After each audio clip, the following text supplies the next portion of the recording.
This debt is crippling and is a major factor in keeping people broke.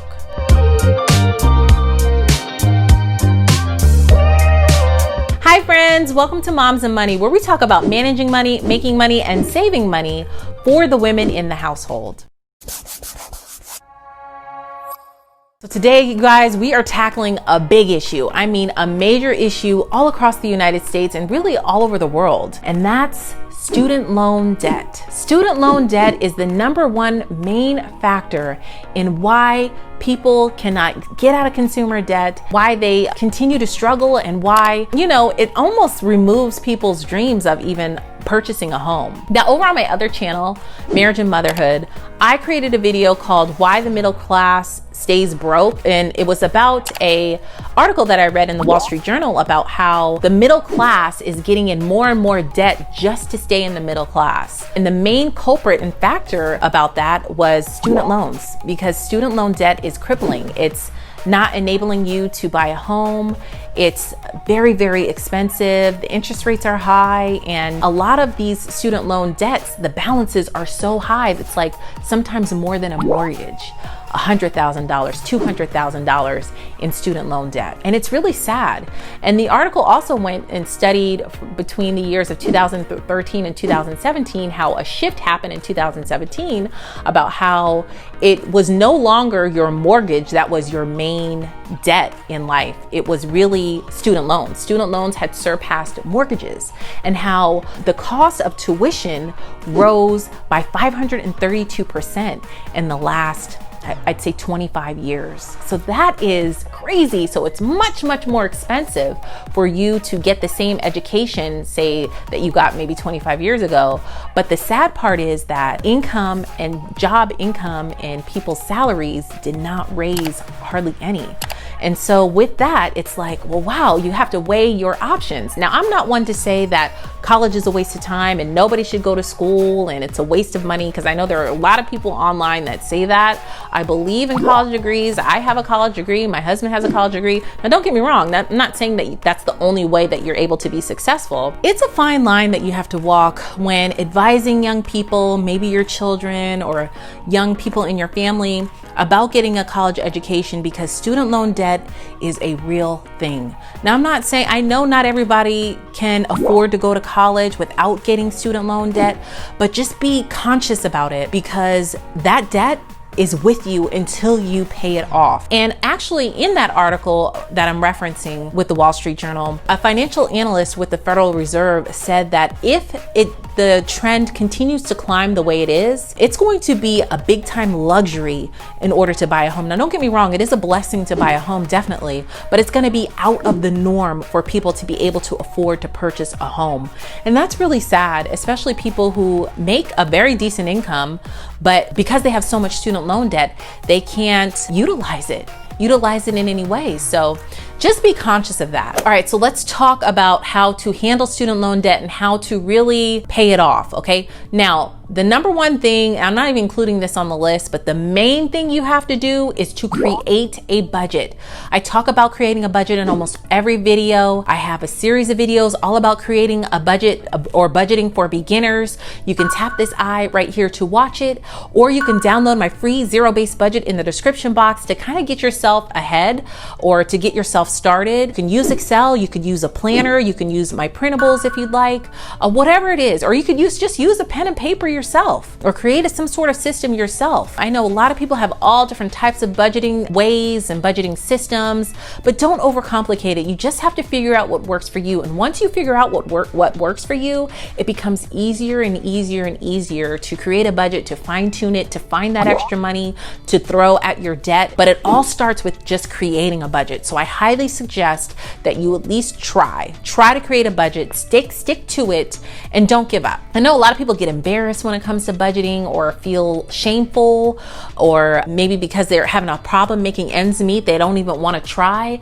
I'm here to encourage you to at least try to work your way through. Actually, I was thinking about starting a new series on my channel about budgeting questions or budgeting scenarios, where of course I'll keep you anonymous, but you could send me your information and we can discuss it as a YouTube family together, what we feel would be best for you, or if you need any help or guidance when it comes to budgeting or financial advice. Now, I'm not a financial advisor, but leave a comment down below if you'd be interested in that. All right, number one thing when it comes to student loans and how to pay them off and how to kind of structure it, because it can be a little overwhelming and daunting. You have this big loan. It's like, you know, maybe you have several loans that add up to one payment, total payment, and because usually that's how it goes. It's like several different loans that are compiled into one payment, and you're like, oh my gosh, what do I even need to do? Where do I start? You can look up student loan repayment calculator to find out exactly how much each loan is, what the percentage or the interest rate on each of those loans are, because usually they're different, to try to figure out,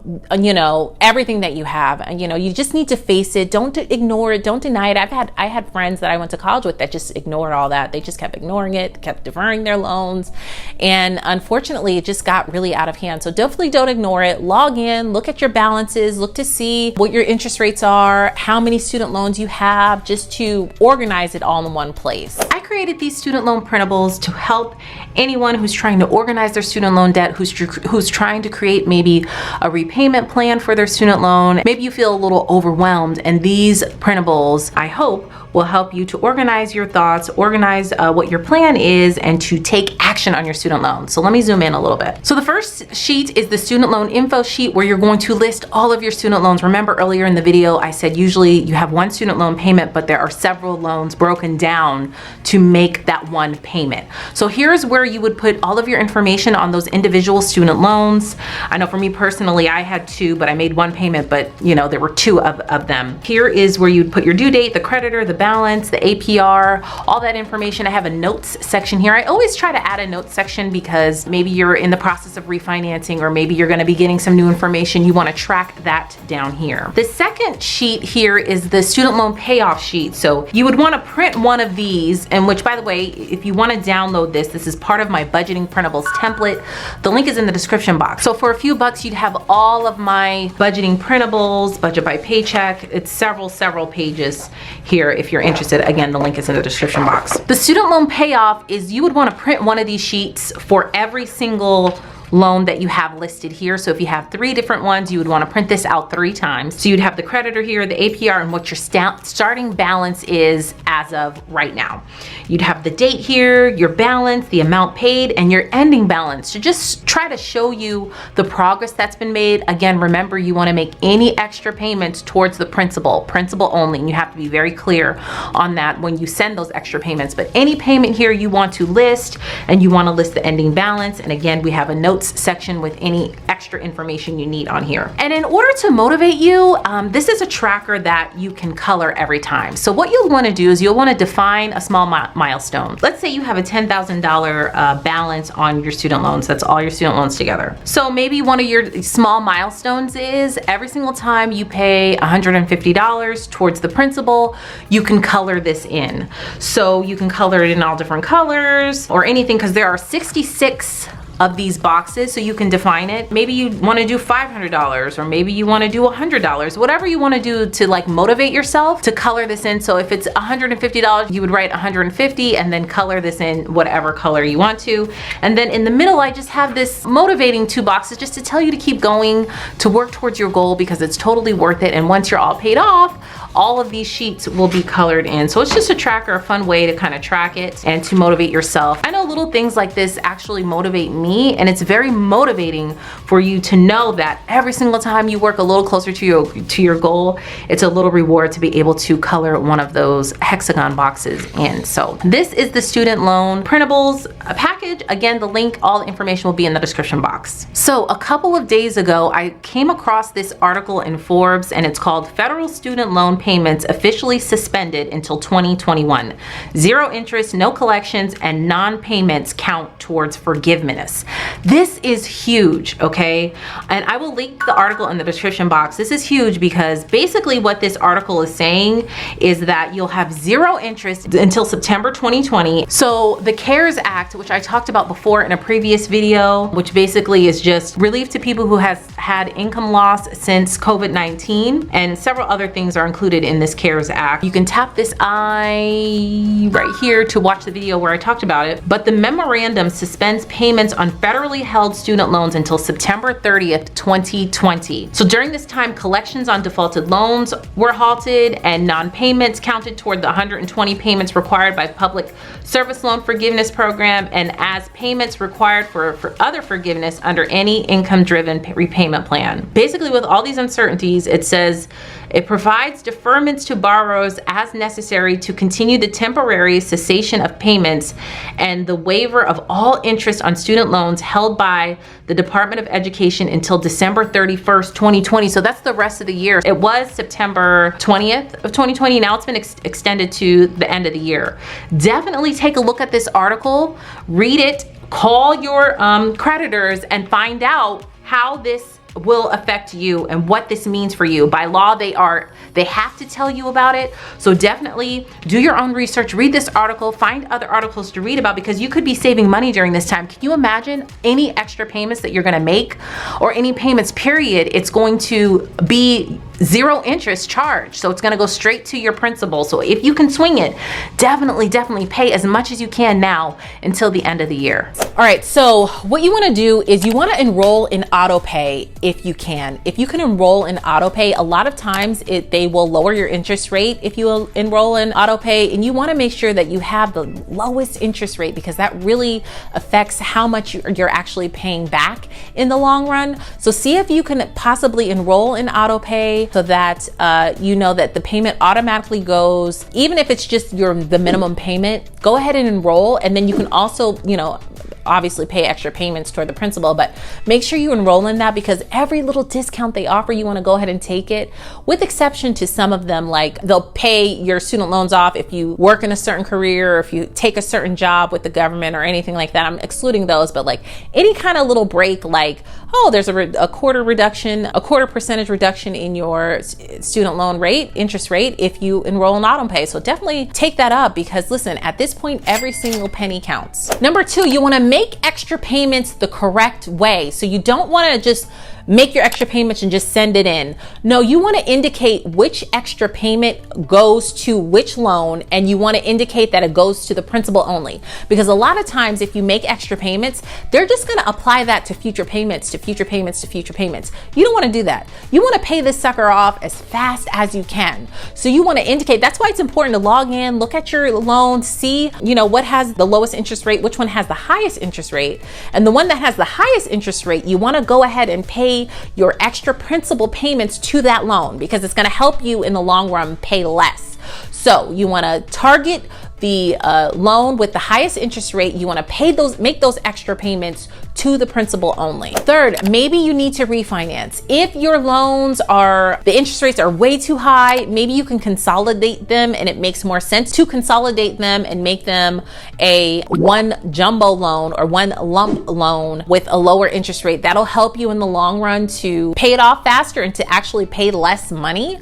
I will leave links in the description box for ways for you to figure out if it makes sense for you to consolidate your student loans, because if you type in consolidate student loan in Google, girl, all these stuff will come at you. You want to make sure you're looking at trusted sites that will tell you exactly what you need to do and how you need to do it. Because if you can lower your interest rate, it'll save you so much money in the long run. Now, make sure that you're on a standard payment plan. That's why it's important to dive deep and know your documents, your loan documents, because usually the standard payment plan is the fastest way for you to pay it off, even if you don't pay anything extra, and not an income-driven payment plan, because usually with the income driven payment plan, it will be a little bit less, especially if you're just starting out. So just stay on the standard payment plan. If you can afford those payments, just stay on the standard payment plan and don't try to change that. And of course, make those extra payments if you can towards the principal, so that you can pay the sucker off the fastest. Now, if your budget allows, try to allocate a percentage of your income to paying off the student loan.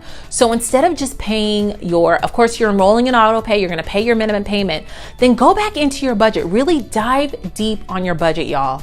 Okay. Now, I'm not saying that you have to live like a pauper for the rest of your life, but if you can make these small term sacrifices for a couple of years, which is just a small season of your life, you can reap those rewards and benefits well into the future, and it'll be so worth it, because not only are you paying less for your student loans in the long run, but you'll be able to live more financially free without that weight and burden of that student loan on your back. So if you can swing it, like I said, look deep into your budget to see if you can afford to allocate a percentage of your income to your student loan debt. So maybe you can do 10%, which is a lot, or even if it's just, an extra 2% of your income that you're just putting towards that principal of the highest interest loan. Put it towards the principal, automatically set it up. If you can swing it in your budget, definitely do that. Those extra payments will make you just miles ahead and get ahead of this debt, and it'll turn into this huge snowball of just disappearing if you can swing these extra payments. Now, I know some of us are income strapped right now, and maybe you're not making as much as you used to, but there are ways to make money online, y'all. I've talked about it many times on this channel. I've talked about it many times on my other channel. There are ways to make money online. People make a full-time career doing some of these things, making a lot of money. Okay, and they're no different than you. We are all talented and blessed in certain areas, and it's our purpose, especially if you're a Christian, to walk in your purpose and to walk in to the life that God wants for us. He wants us to live in abundance. He wants us to, succeed, because He gives each of us different talents and purposes to walk in. And trust me, if you start walking into your purpose, God will make a way for you. He's going to open those doors. He's going to put the right people in your life. He's going to remove the wrong people from your life and really create these opportunities for you to flourish. Okay, I know firsthand, y'all. This is my testimony. I know firsthand oh my gosh, am I about to start crying? Oh, sorry, I get so worked up about this because I'm so passionate about it. I know firsthand God will make a way for you if you have faith in Him, okay? But know that the Bible says faith without works is dead. So He's not going to just, have money rain from the sky for you. No, you got to put in the work and do it. I'll have linked in the description box some of my favorite side hustles that you can do from home, that you can start right now. Today, you can start right now doing these things. Okay. So if there's been something knocking on your heart or tapping on your soul to try to look into or try to do not let fear set in. Do not let doubt creep in. Do not doubt yourself. Do not let your insecurities stop you, because that's the enemy trying to stop you from your blessings and your abundance. Okay, I don't know who needs to hear this right now, but I really hope that my words encourage you to take action and to believe that God will make a way for you. All right. So leave a comment down below and let me know. Do you have student loan debt? Are you drowning in it? What kind of videos can I serve you to help you, get through this? Because I want you to know, listen, I've had student loan debt and I praise God that I paid it off. And I want you to know that it's possible. All right. Thank you guys so much for watching. If you haven't hit that subscribe button yet, you can tap my picture on the screen, and you can also check out my previous video right next to it and all of my social media platforms, all listed down below. Thank you guys so much for watching, and I'll see you in the next video. Bye.